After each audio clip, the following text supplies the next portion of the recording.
What we designed was a product with significant lower heat gain. What we did is we understood that the manufacture of coatings for our military vehicles and different devices, actually the titanium dioxide grade is different than what we use in windows and doors. Yes, it's much more expensive, but the crystal structure is unique, that it's a near infrared reflecting TiO2.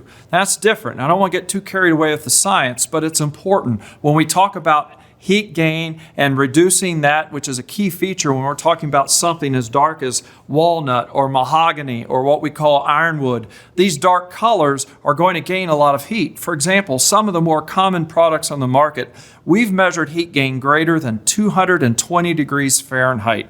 You could avoid using the stove. If you're making chicken, you could just throw it on your deck and allow it cook. Well, that's a serious problem because a kid or somebody could walk across it and sit down on it and receive serious burns. Or the product's going to degrade quickly because if it's that hot, it's going to lose its physical properties.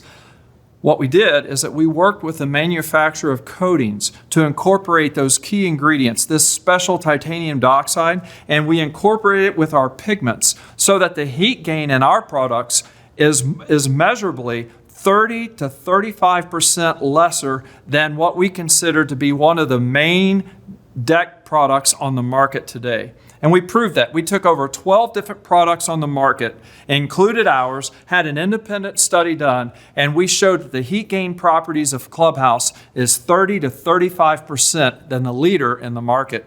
That's a very important finding.